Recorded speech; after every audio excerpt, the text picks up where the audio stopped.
Sejam todos muito bem-vindos ao canal Making Off e teremos mais conversas sobre dublagem. Dessa vez com Glauco Marques, dublador e diretor de dublagem, que está aqui para falar sobre seus diversos trabalhos. Glauco, seja muito bem-vindo. Tudo bem com você? Eu que agradeço aqui. Obrigado pelas boas-vindas. Tudo ótimo. Espero que vocês também estejam bem. A gente sempre gosta de começar lembrando de alguns personagens que nossos convidados fazem. Então vou fazer uma listinha. Se quiser adicionar algum, fica à vontade. Recentemente você está fazendo o Zoro do One Piece, também tem o Yamato do Naruto Shippuden, o Yone do League of Legends, o Constantine da série, o Johan de Corvo do Cavaleiros do Zodíaco, o Pumba da nova live action do Rei Leão, o Raiden do Mortal Kombat, o Ego do Guardiões da Galáxia e também o Zamasu do Dragon Ball Super. Tem mais algum personagem que é bom citar? Tem o atual, né, que é de Demon Slayer, que está na Netflix. Eu faço o vilão da série, que é o Muzan Kibutsuji, né? E tá fresquinho aí, lançado na Netflix, a versão brasileira. E é um vilão diferenciado, eu diria. As pessoas chamam ele de Michael Jackson. É um cara muito parecido com as vestimentas do Michael Jackson no Smooth Criminal. Ele ataca fazendo também não. Só falta, mas ele é um cara meio estranho no sentido de tudo que eu já fiz em termos de vilão. Um amigo ajudou a comparar e chegamos no... acabo lembrando de outro personagem que é o Gandia de La Casa de Papel. Ele é muito parecido com o Gandia na maneira minuciosa de agir. Ele tem uma fala meio mansa, ele não é minha voz como eu estou conversando aqui agora. Ele é uma coisa bem sorrateira, ele é um cara muito seguro, muito maléfico, assim. Foi um desafio. Eu pareço doente para você? Parece que estou prestes a morrer.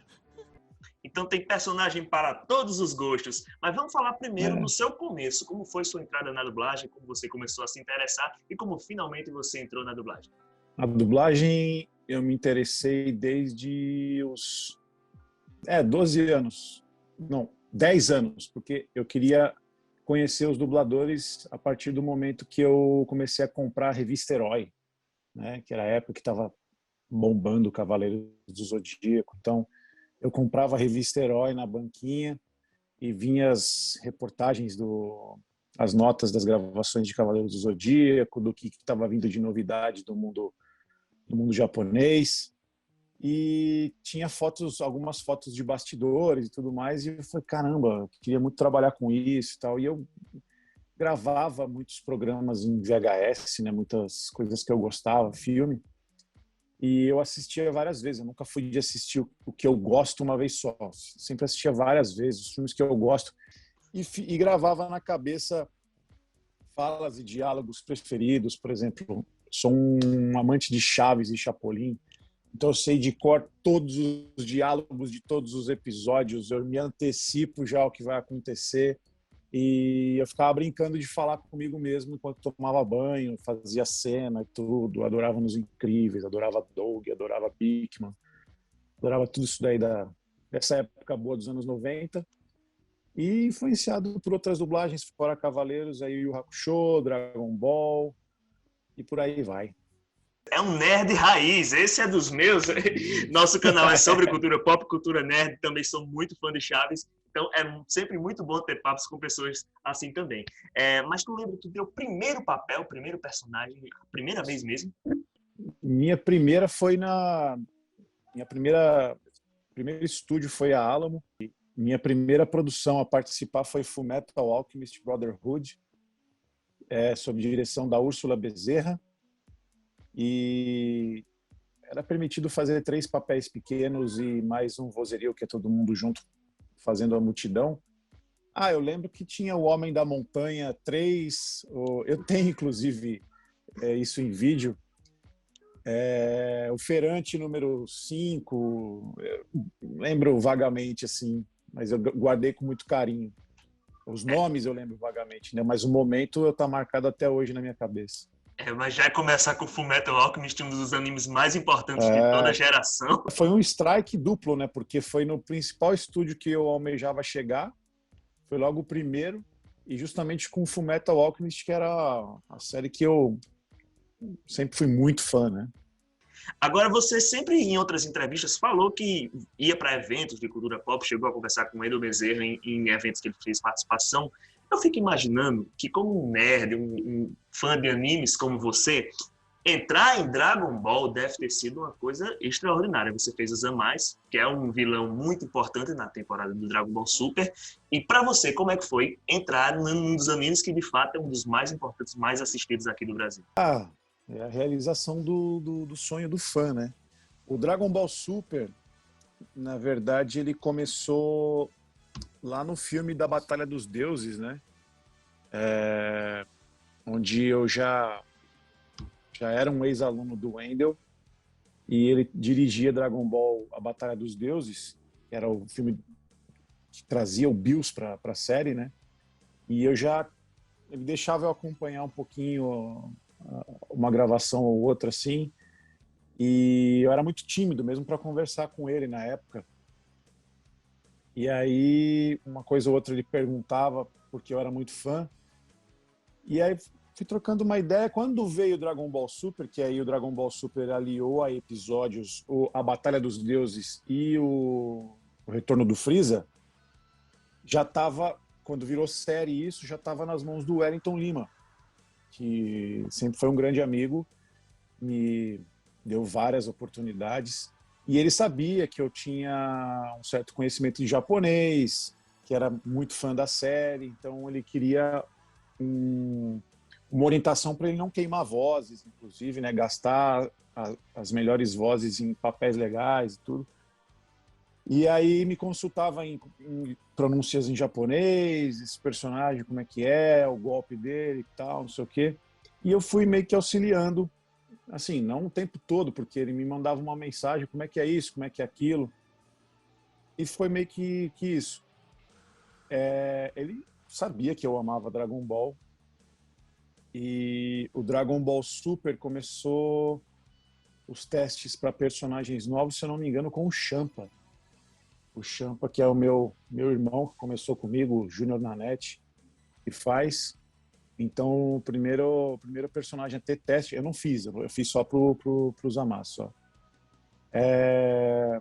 Foi o Júnior Nanete, depois teve o Hit, que é o Francisco Júnior que faz, o Kiabi, isso teve um mini torneio entre os dois universos, lá do Champa e do Bills. E logo na sequência veio um episódio ou outro filler, e aí entrou a fase do Goku Black com o Trunks do Futuro. E eu já tinha acompanhado pela Crunchyroll, porque acho que estava 30 ou 40 episódios na frente. E eu amei essa fase e tudo.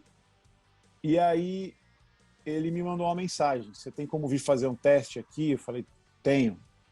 Eu já sabia para qual série era. Falei, aí só perguntei assim: é contigo? Ele falou: é. Eu falei: ai meu Deus, é o Dragon Ball, né? Ele falou: você vai gostar. Aí eu fui para lá, já falei: caramba, será que é usar máscara? Porque eu sabia que estava naquela parte gravando, né? Ele tinha me colocado para fazer uma participaçãozinha pequena ou outra e mais um vozerilzinho. E aí eu cheguei e era mesmo. E eu lembro que ele foi muito paciente comigo, porque o Zamasu não é meu registro, também não é meu registro de voz natural. É uma coisa muito mais tranquila, uma coisa muito mais assim na cabeça, mais suave, mais aqueles monges que convence você a comprar um Sutra de Lótus. E foi super paciente, a gente fez um teste muito convincente, assim, eu gostei muito. No momento do teste, o meu nervosismo se transformou em concentração e energia para que as coisas dessem certo. E aí foi uma eternidade para esperar resultado, né? Porque eu comecei a ficar preocupado porque não vinha, eles não tinham chegado naquela parte para gravar ainda. Eu lembro na época, o teste foi antes. Eles estavam nesse torneio e ainda ia acontecer tipo, alguns episódios e tudo mais. Aí eu falei: já não devo ter ganho, né? Fiquei desencanado, eu ia viajar para estudos de arte marcial, estava indo para a Espanha, estava junto com um aluno meu, e a gente entrando no avião, estava naquele corredor onde você coloca as malas e tudo mais. E aí me mandou uma mensagem, eu já olhei e falei assim, parabéns, o papel é seu, bem-vindo ao Dragon Ball. Aí eu coloquei a mala assim, eu dei um berro, gritei, no meio do avião, assim.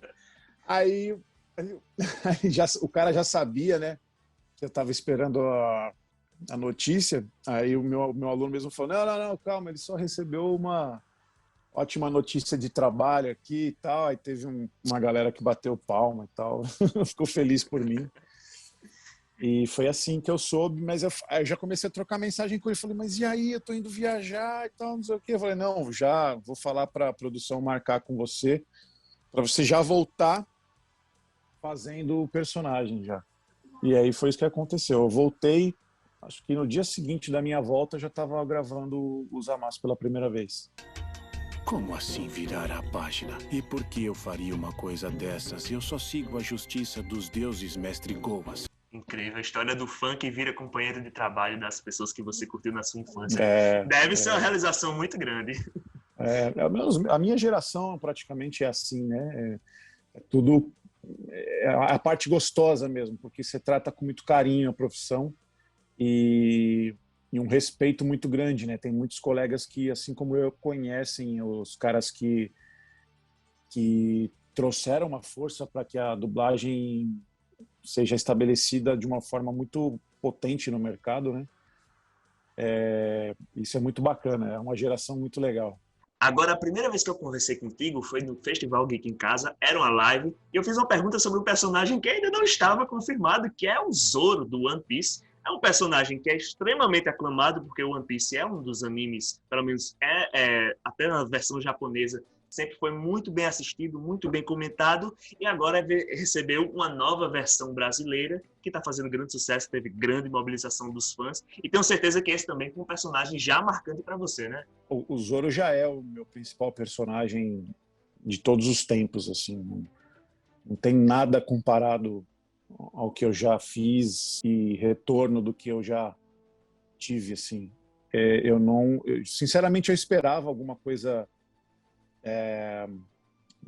meio que forte, mas desde que saiu em outubro, vem constante, assim. Eu venho recebendo 40 directs por dia, assim. É difícil até responder todo mundo, mas eu me esforço bastante. Pois é, quando a gente fez aquela live, acho que faltavam algumas semaninhas e eu não podia falar nada pro lançamento e tudo.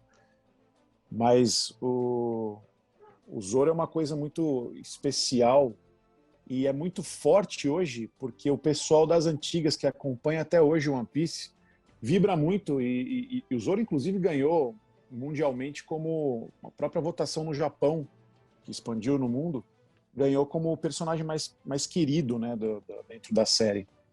E isso também se dá porque na fase atual que o pessoal está hoje, que é em Wano, em One Piece, que é meio que uma criação do antigo Japão feudal dentro da série, é a fase do Zoro.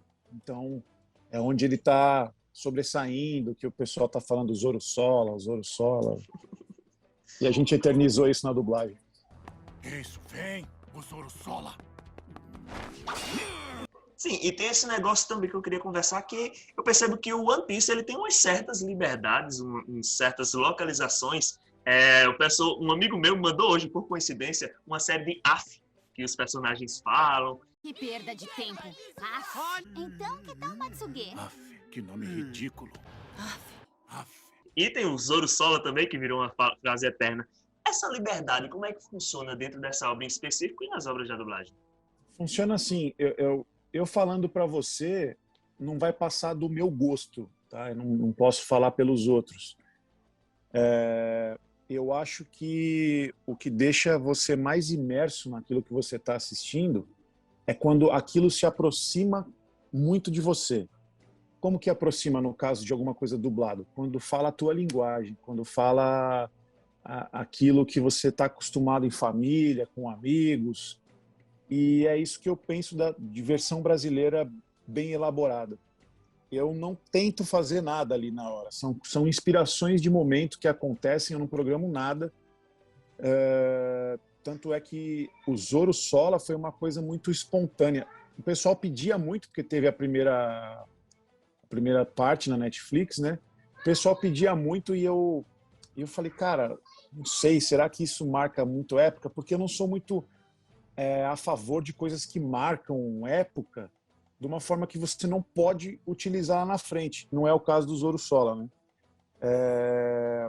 Porque eu amo Yu Yu Hakusho e a dublagem de Yu Yu Hakusho. Mas eu percebi uma coisa, meu filho menor foi assistir comigo e ele me despertou para uma coisa que é meio complicada.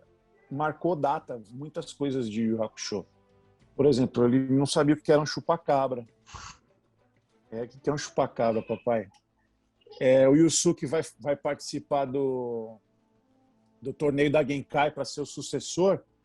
Aí tem aquelas máquinas de medir força e tudo, e ele vai dar o soco na máquina para medir a força dele. Ele, tô mais forte que o Popó. Quem é Popó, papai? Entendeu? Então o Popó não é famoso há muitos anos aqui no Brasil. Então é uma coisa que marcou bastante. Também tem coisas que ficaram que até hoje se usa. Por exemplo, o poema Falar Abestado é a coisa mais genial do mundo.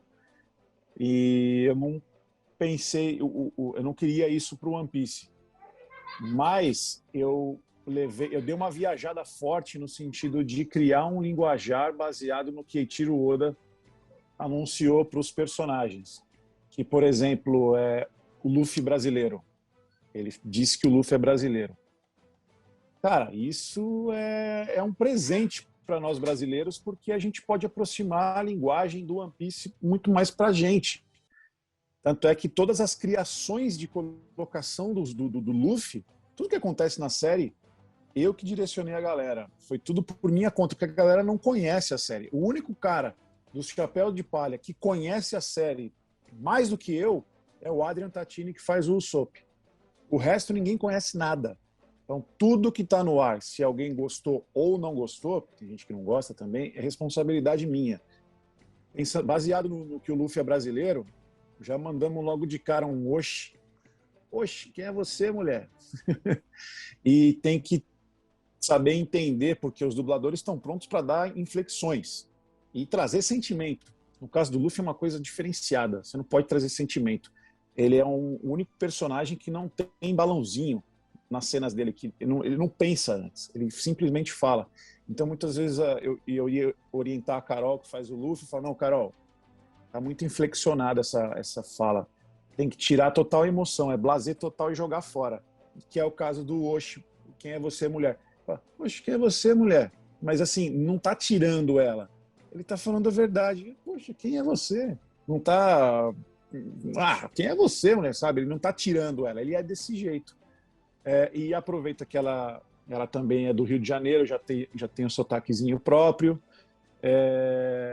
Colocamos o Rapai também, que ficou bem legal, gostei pra caramba. Teve também a inspiração para fazer o Hat no povo nordestino, que eu recebi muita mensagem legal, que é o povo da fase do Arlong, porque aparece do nada, eu não planejei nada, mas o Hat no original, ele é um personagem que é passageiro, assim. Ok, o Hat, aquele cara que participou, mas a versão brasileira deu um destaque para o personagem que o Caio Guarnieri que fez, atende fã até hoje no Instagram dele. Por quê? Ele tem uma voz assim, uma coisa assim. E eu falei, caramba, esse cara me lembra o Falcão. O Falcão, ó, minha mãe. Eu falei, Caio, vamos brincar um pouquinho? Aí, vamos deixar com um sotaquezinho. Eu falei, vamos deixar, vamos ver como é que rola. Aí ele mesmo já se empolgou, já colocou Didi Mocó no meio já. Da poltrona, e não sei o quê. Aí começamos a brincar, começou a fluir um monte de coisa. Eu passava o retorno para a galera de como eram os personagens. Por exemplo, uma coisa que aliou muito, fico muito feliz, o Wendel chegou a falar no canal dele que ele só faz bem o Sanji hoje graças à minha direção. Isso para mim é um presente muito grande. Ele é um excelente ator e dublando ele é monstro demais. O Sanji automaticamente já ficaria legal com ele porque ele sabe fazer. Mas essa aliada de trabalho possibilitou uma coisa muito mais divertida e muito mais rica. Então foi também é um outro ponto alto, dirigir um cara que nem ele. Eu antes disso eu pensava, eu vou dirigir o quê, né? Não, mas é isso, ele absorveu muito do que eu passei em relação à série, eu dava muita segurança para ele.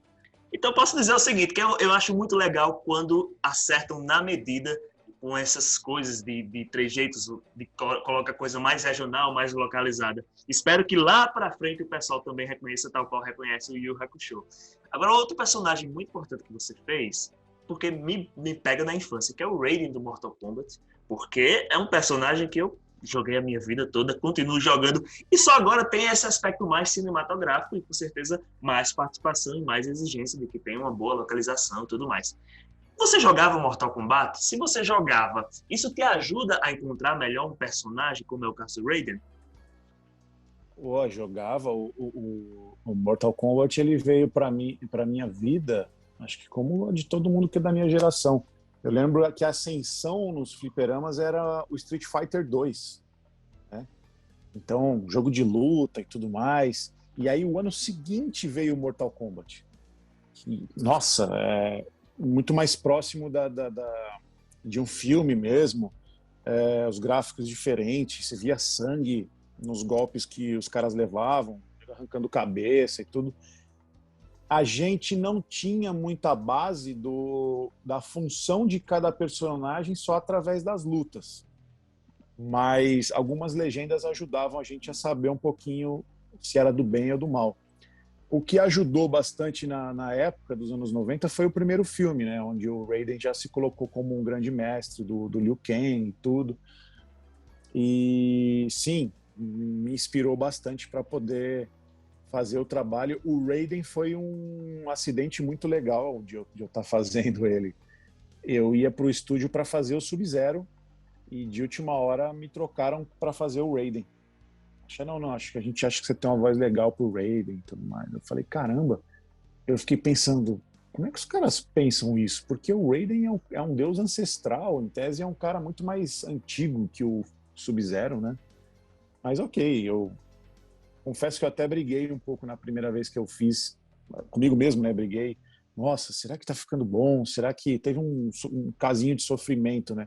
Mas depois, quando a gente foi fazer, já veio o Injustice 2, já manteve fazendo o Raiden. Depois veio, eu não lembro qual participação de jogo que eu fiz também, mas depois veio o Mortal Kombat 11, que aí foi o ponto mais alto e muitas DLCs. A gente grava o Mortal Kombat 11, só o 11 acho que já tem quase 3 anos. Então, é sem dúvida um dos principais personagens que eu tenho.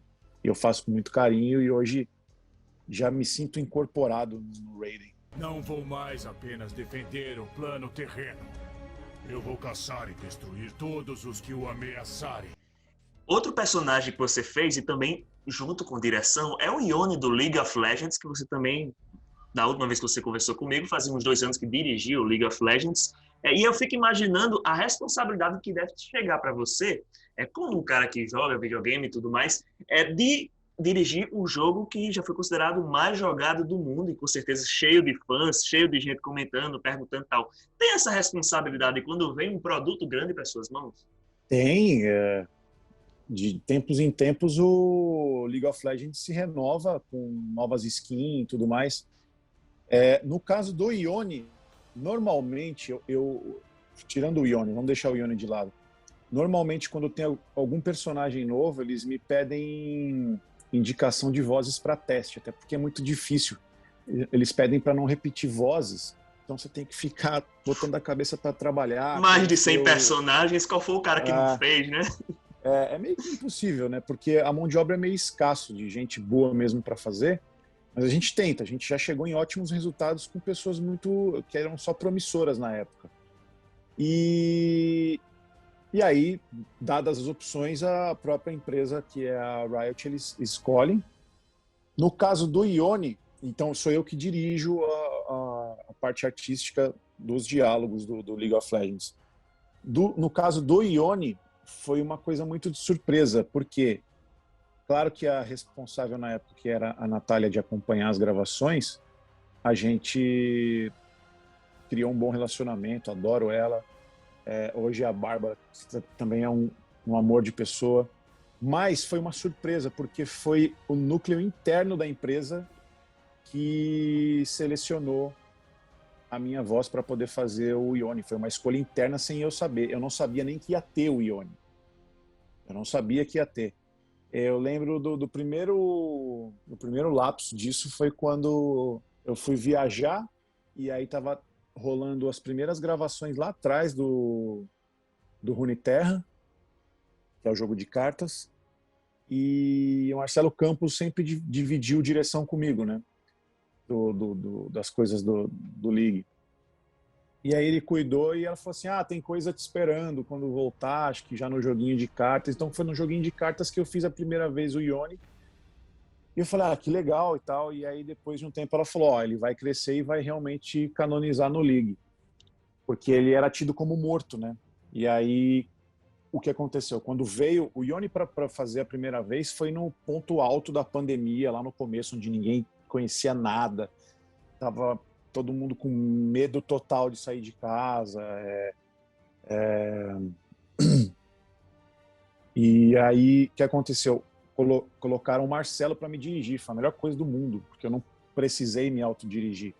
O Marcelo Campos dirigiu cada vírgula minha no Ione. Então, se existem coisas muito bacanas e palpáveis ali para a galera curtir, é graças ao senhor Marcelo Campos, que é o dublador do Trunks no Dragon Ball.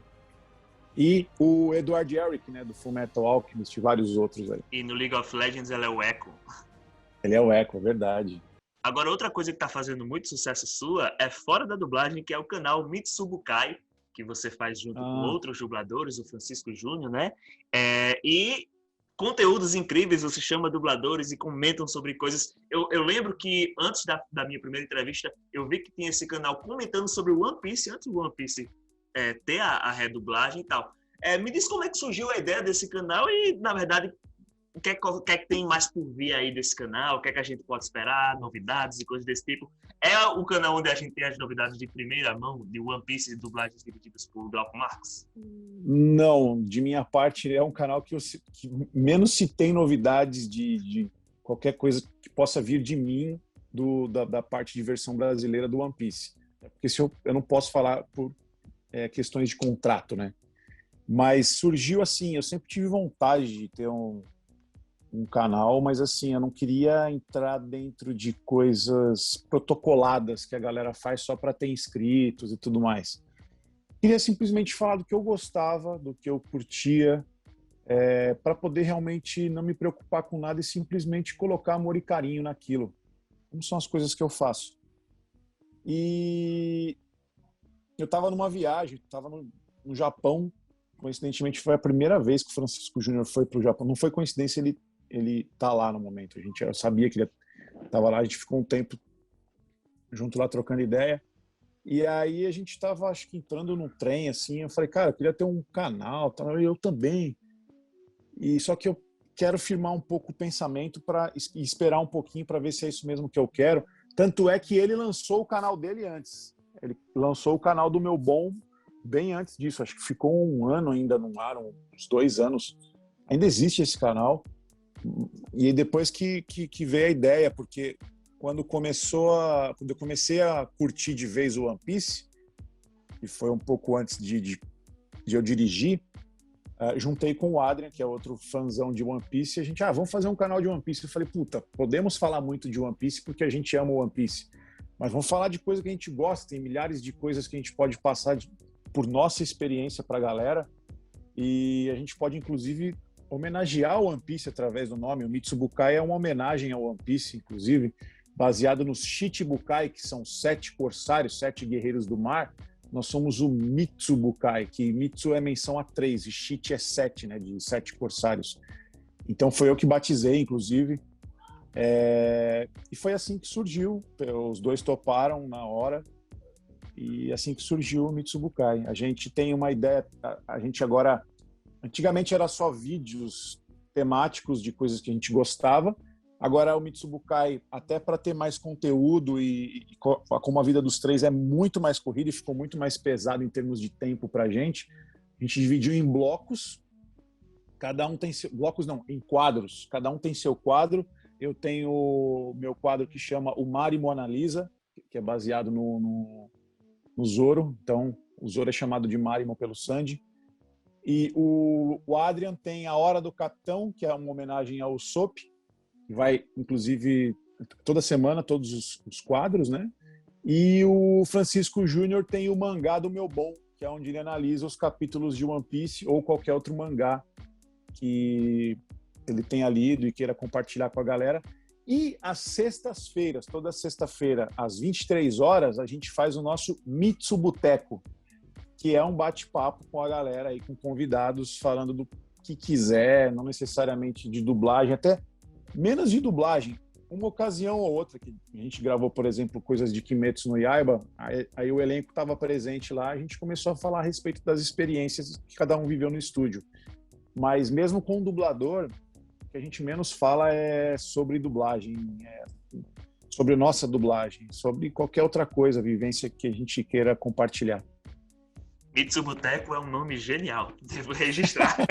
E as lives também são incríveis, pessoal, link na descrição para vocês conferirem. O último personagem que eu queria comentar é o Yamato. Por quê?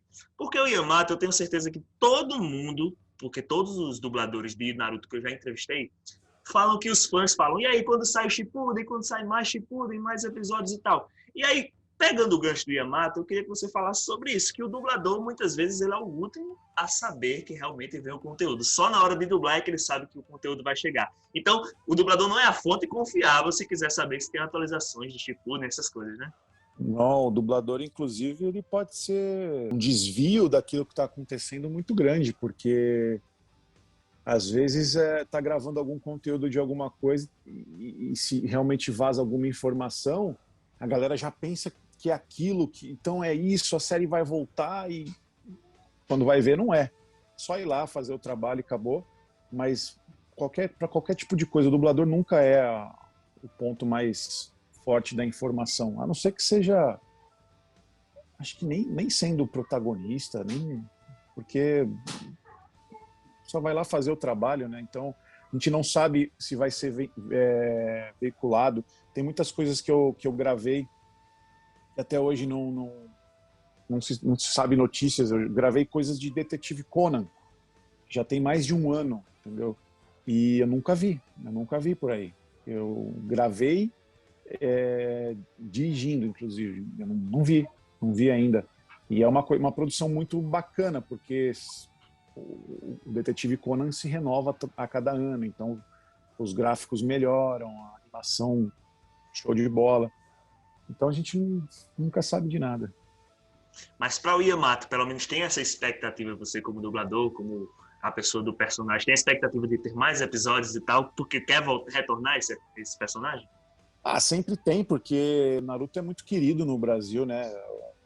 Uma febre, uma loucura que eu sempre guardo comigo uma coisa muito triste em relação a Naruto, porque para mim parou no auge da série na versão brasileira.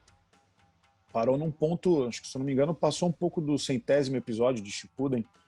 Então ficou sempre um gostinho de quero mais, e o Naruto começou, foi gravado, se eu não me engano, em 2013. Poxa, já estamos indo para 7 anos que não se grava Naruto. Então é muito tempo. Pô, eu era muito novinho na profissão.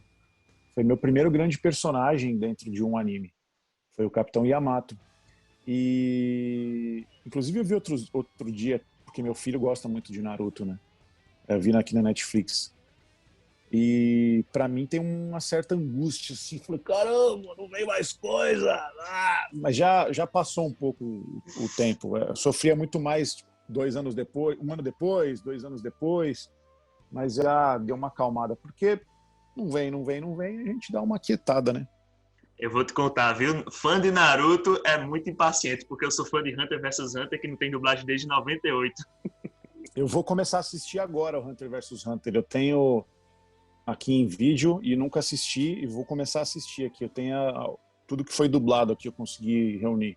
Vamos agora para o nosso Ramo Logo.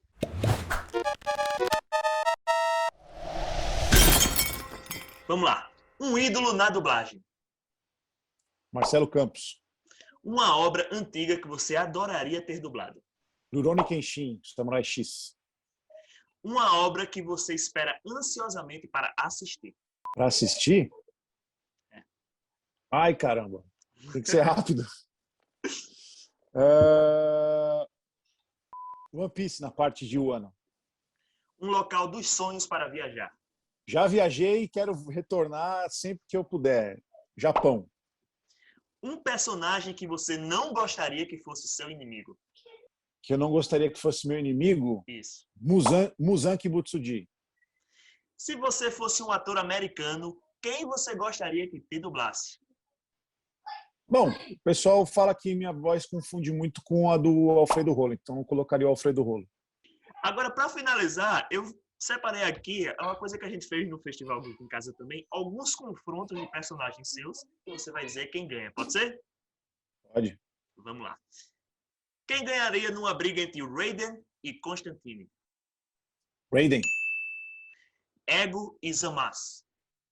Samas. Yamato contra Zoro. Ah, Zoro? Fácil. Ione contra Zoro. Ione contra Zoro.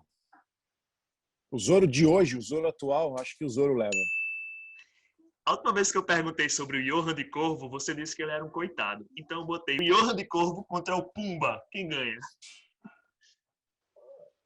Cara, eu acho que o Johan mesmo assim não ganha, porque ele vai primeiro dar muita risada. Nisso o Pumba já se sobressaiu. Ele é um coitado. Nem essa ele vai ganhar. Esse foi Glauco Marques. Muito obrigado pela tua entrevista. Agradeço demais a disponibilidade. E eu vou deixar esse espaço para você fazer esse encerramento. Bom, eu que agradeço. É uma pena a gente estar com essas dificuldades para poder agendar, mas sempre que acontece é muito gostoso. Eu agradeço a oportunidade. É sempre gostoso pra caramba você estar prestigiando o trabalho da gente aí. Eu espero que isso atinja muitas pessoas, não só nesse vídeo que a gente está fazendo, mas em qualquer outro que você fizer, porque esse tipo de comunicação tem que expandir mesmo. Então eu agradeço de coração. Contem sempre comigo, sempre que precisarem. Tá bom? E um abraço para todo mundo. Valeu. Então é isso, pessoal. Se gostou, deixa o like, compartilha, comenta aqui seu personagem favorito do Glauco. E lembrando, se puder, fique em casa, bebam água e façam exercícios. Vamos sair dessa e muito mais fortes. Um grande abraço a todos e até a próxima.